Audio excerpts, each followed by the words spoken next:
গৈ আছে এটা ঠাইৰ পৰা আন এটা ঠাইলৈ খোজকাঢ়ি গৈ আছে। গৈ থাকোঁতে অলপ দূৰ যোৱাৰ পাছত যিজন ধৰ্মৰ পথত চলি থাকে সেইজনৰ এটা ডাঙৰ উজুতি খাই এটা আঙুলি ছিগি গ'ল। ২ নম্বৰজন যিজন অধৰ্মৰ প্ৰাৰম্ভ বুলি কৈছিল, তেওঁ অলপ দূৰ খোজকাঢ়ি খোজকাঢ়ি গৈ থাকোঁতে তেওঁ এটা ধনৰ টোপোলা বিচাৰি পালে। দুইজনৰ মাজত সংশয় হৈ গুচি গ'ল যে মই ইমান জীৱনটো ধৰ্মৰ পথতেই থাকিলোঁ, তথাপিতো মোৰহে এই দুৰ্দশা হ'ল। আৰু যিজনে অধৰ্মৰ পথতেই গোটেই দিন অতিবাহিত কৰিছে তেওঁৰহে সেই সম্পদ লাভ হ'ল, মইনো ধৰ্মত থাকি কি লাভ হ'ল? দুইজনৰ মাজত সংশয় হৈ গ'ল। কাৰণ ইমান ধৰ্মৰ পথত থাকি পেলাই তেওঁ বিপৰ্যয় হ'ল। আমি দেখিছোঁ ভকতজনৰ আজি অৱস্থা নাই। ধৰ্মৰ পথত ৰাতিৰ পৰা গধূলিলৈকে যিজন ভকতে ঈশ্বৰৰ সেৱাত ৰতি হৈ আছে সেইজন ভকতৰ দেখিছোঁ আৰ্থিক অৱস্থাটো ভাল হোৱাই নাই। যিজনে ধৰ্মৰ পথত সদায় চলি আছে তেওঁৰ কিন্তু দুপক উন্নতি হৈছে। আমাৰো সংশয় হৈ যায় কেতিয়াবা। গতিকে দুইজনৰ মাজত সংশয় হ'ল। সংশয় হোৱাৰ পাছত তেওঁ যম ৰজাৰ ওচৰত গৈ পালেগৈ। যে যমৰাজা সুধিলে যে ঘটনাটোতো এনেকুৱাতো হ'ব নালাগিছিলে। তেতিয়া যমৰাজাই ক'লে কথাটো সত্য কথা যে এজনটো ধৰ্মত চলা মানুহ হয়, তেওঁ যিগতে কৈছে তেওঁ সদায়তো ঈশ্বৰৰ উপাসনা কৰি আছে, তেওঁৰহে বিপৰ্যয়টো হ'ল। আৰু যিজনে অধৰ্মৰ পথত চলি আছে তেওঁৰে কিন্তু সম্পদ লাভ হ'ল। হেৰা চিত্ৰগুপ্ত, তুমি ফাইলটো খোলা। আমাৰ CC কেমেৰা লগোৱা আছে। আপুনি কি ভাৱনা লৈ ইয়াত আছে আমি ক'লেও নক'লেও আপোনাৰ CCত ৰেকৰ্ড হৈ আছে।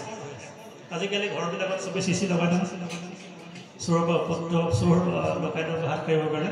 আপোনাৰ শৰীৰতো 10 দেৱতা ৰখা হৈছে, 10টা CC কেমেৰা লগাই থোৱা আছে। আৰু চিত্ৰগুপ্তৰ ৰেকৰ্ডিং কৰি আছে। তাতে আপুনি যেনেকৈ আপোনাৰ মোবাইলটো লৈ গ'লে চিম কাৰ্ডখন যদি আপুনি কেনেকৈ পাই যায় বস্তুখিনি ওলাই যাব। গতিকে সেই ৰেকৰ্ডিংটো চাবলৈ গ'লে চিত্ৰগুপ্তৰ ৰেকৰ্ডিংটো মেলি চালে দেখিলে সত্য কথা। যিজন মানুহ আজি ধৰ্মৰ পথত চলি আছে সেইজন পূৰ্বজন্মত এজন অধৰ্মী আছিল, আটাইতকৈ অধৰ্মী আছিল। আৰু কৈছে যে এইটোৱেই কিন্তু তেওঁৰ শেষ প্ৰায়শ্চিত্ত, ইয়াৰ পাছত কিন্তু তেওঁৰ প্ৰায়শ্চিত্ত নাই। যিজন ইতিমধ্যে অধৰ্মৰ পথত চলি আছে বুলি কৈছে তেওঁ পূৰ্বজন্মত এজন পৰম ভক্ত আছিল। সেইকাৰণে পৰম ভক্ত হোৱাৰ কাৰণে তেওঁ সেই ভক্তিৰ তেওঁৰ যিটো লাভ আছে, পুণ্যৰ ভঁৰাল আছিলে, পুণ্যৰ ভঁৰালৰ পৰা তেওঁ খৰচ কৰি আছে। আৰু এইটোৱেই কিন্তু তেওঁ শেষ পুণ্যৰ ভঁৰাল। ইয়াৰ পাছৰ পৰা কিন্তু তেওঁ পাপৰ প্ৰায়শ্চিত্ত পাবলৈ আৰম্ভ কৰিব। আমি এই বছৰৰ খেতি খাইছোঁ নে যোৱা বছৰৰ পৰা খেতিটো খাইছোঁ? বাৰু নিশ্চয় যোৱা বছৰৰ পৰা খেতিটোহে খাই আছোঁ আমি ভঁৰালত। যোৱা বছৰ যদি মই আহু খেতি কৰি থৈছোঁ মই শালি খেতি পাম জানো? জহা ধানৰ খেতি যদি মই কৰি থৈছোঁ মই শালি খেতি বিচাৰি যাওঁ। মই যি কৰি ৰাখিছোঁ তাৰ ফলটো পাম। মই যদি আজি ভাল কাম কৰিছোঁ, আপুনি যদি আজি ভাল কাম কৰিছে, আজি যদি পুণ্য উপাৰ্জন কৰিছে, তেন্তে সেই পুণ্যৰ ফলটো আপুনিয়ে খাব লাগিব। আৰু আপুনি যদি পাপ আয়োজন কৰিছে তেতিয়া পাপৰ ফলটো কিন্তু আপুনিয়ে গ্ৰহণ কৰিব লাগিব। এইকেইটাত প্ৰক্সি নহয়।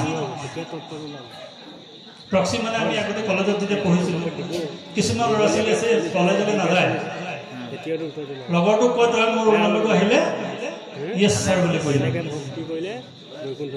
নন কলেজিয়েট ডিছকলেজিয়েটৰ ব্যৱস্থা আছেতো। গতিকে এজন ছাত্ৰই 2-3টা ৰোল নম্বৰ য়েছ ছাৰ বুলি কয়, প্ৰক্সি মাৰে, নাই যোৱা কিন্তু ধৰ্ম, অৰ্থ, কাম, মুখ্য এই 4টাত প্ৰক্সি নচলে। আপোনাৰ ধৰ্ম আপুনিয়ে ল'ব পাৰিব। আপুনি ভাবিব নালাগে যে আপুনি আহিছে আপোনাৰ ঘৰখনৰ সকলোৱে পাব, নাপাব। কিন্তু আইগৰাকী অকণমান পায়, ব্যৱস্থা এটা আছে। আইসকলক উদ্দেশ্য কৰি কোৱা হৈছে যে আইসকলে তেওঁৰ স্বামীয়ে কৰা পুণ্যৰ কিছু অংশ পাব পাৰিব, বিশেষকৈ ঈশ্বৰ উপাসনাৰ ক্ষেত্ৰত। কেনেকৈ পাব? যিহেতু আইসকলে 7 দিনৰ কাৰণে সাধাৰণতে এনেকুৱা অনুষ্ঠান বা গুৰুগৃহৰ এনেকুৱা অনুষ্ঠানবিলাকৰ ঈশ্বৰৰ য'ত কথা আলোচনা হয় তেতিয়া সাদিনৰ কাৰণে তেওঁলোক অকণমান আঁতৰি থাকিব লগা হয় এইটো প্ৰাকৃতিক তেওঁলোকৰ এটা ব্যৱস্থা সেই ক্ষেত্ৰত আইগৰাকীয়ে কেনেকৈ ঈশ্বৰৰ সেৱা হ'ব বা কিবা কাৰণত যদি আইগৰাকী নামঘৰলৈ আহিব নোৱাৰিলেও বাপজন আহিলে তেওঁৰ কেনেকৈ পুণ্যৰ বা তেওঁৰ যিটো ধৰ্ম অৰ্থ কাম মুখ্য চাৰি পুৰুষাৰ্থৰ তেওঁ অকণমান বস্তু তেওঁ পাব পাৰিব কেনেকৈ পাব পাৰিব ব্যৱস্থাটো কৈছে শাস্ত্ৰত যে আইগৰাকীয়ে সদায় বাপজনক যিমান পাৰে ঈশ্বৰ উপাসনাৰ স্থানলৈ বা নামঘৰ বা অন্য ধৰ্মালোচনী য'ত ধৰ্মৰ কথা আলোচনা হয় ঈশ্বৰৰ গুণানুকীৰ্তন শ্ৰৱণ কীৰ্তন হয় সেই স্থানলৈ বাপজনক যিমান পাৰে আগবঢ়াই দিব কেতিয়াও আইগৰাকীয়ে বাপজনক বাধা নিদিব আৰু নামৰ অনুষ্ঠানলৈ যাওক বা ভাগৱতৰ অনুষ্ঠানলৈ যাওক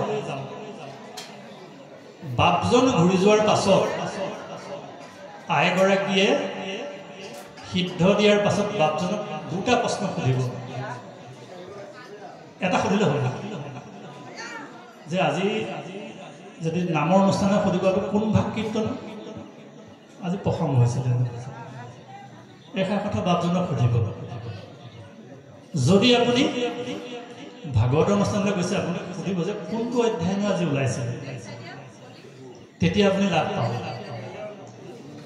যদি আৰু আপুনি সোধে যে আজি কি খোৱা হয় যদি আপুনি সোধে যে আজি আপোনাৰ ৰন্ধন কেনেকুৱা হৈছিল তেতিয়া কিন্তু ধৰ্ম অৰ্থ কামমুখ্যৰ বাপজনৰ যে সাধনৰ ৰাস্তাত গৈ আছে বাপজন অৰ্ধাংগিনী হিচাপে আপুনি যিটো আধা পাব লাগিছিল আধা নাপাব গতিকে বাপজনে যদি আপুনি বাপজনক কাইলৈৰ পৰা নামঘৰলৈ আহোঁতে নামঘৰলৈ ঘূৰি যোৱাৰ পাছত আপুনি সোধে বাপ আপুনি আজি কোন ভাগ কীৰ্তন দিছিলে তেতিয়া বাপজন কাইলৈৰ পৰা কিন্তু সাৱধান হ'বলৈ বাধ্য হ'ব কাৰণ ইয়াত আহি তেওঁ বেলেগ কথা ভাবি থাকিলে নহ'ব মোক আইগৰাকীয়ে সুধি দিব কোন ভাগ কীৰ্তন দিছিলে গতিকে আপুনি হৰমোহনৰে দিলেনে নাম অপৰাধৰে দিলেনে চতুৰ্বিংশতি অৱতাৰে দিলেনে তেওঁ ধ্যান দি সুধি থাকিব লাগিব কোন ভাগ দিলে ত্ৰাহী দেৱদামৰে দিছে নেকি এবাৰ খুব সুন্দৰকৈ তেওঁ শুনি যাবলৈ বাধ্য কাৰণ তেওঁ এটেনশ্যনটো থাকিব লাগিব গৈ অহাৰ পাছতে আইগৰাকীয়ে সুধিব যে আজি কোনে কীৰ্তন কোন ভাগ কীৰ্তন দিছিলে নাম কেনেকুৱা হৈছিল প্ৰসংগ কেনেকুৱা হৈছিল পাঠ কেনেকুৱা হৈছিল এনেকুৱা কথাবিলাক সুধিব আজি আপুনি ইয়ালৈ ঘূৰি আহিছে যিজন আহিব পৰা নাই তেওঁক ইয়াৰ ৰসৰ কথা অকণমান ক'বগৈ লাগিব তেতিয়া আইগৰাকীয়ে ভগৱন্তৰ কৃপাত বাপজনে কৰা যিটো ধৰ্ম অৰ্থ কামতো চাৰি পুৰুষাৰ্থ সাধনৰ অকণমান কিন্তু তেওঁলোকে লাভ কৰিব পাৰিব আৰু চাৰি পুৰুষাৰ্থৰ ক্ষেত্ৰত আমি নিজৰ কাৰণে এই চাৰি পুৰুষাৰ্থ নিজে সাধন কৰিব লাগিব 2 নম্বৰ প্ৰশ্নটো বাপজনে বৰ সুন্দৰ প্ৰশ্ন এটা সুধিছে যে শুই উঠি বিচনাৰ পৰা আহি ভাগৱত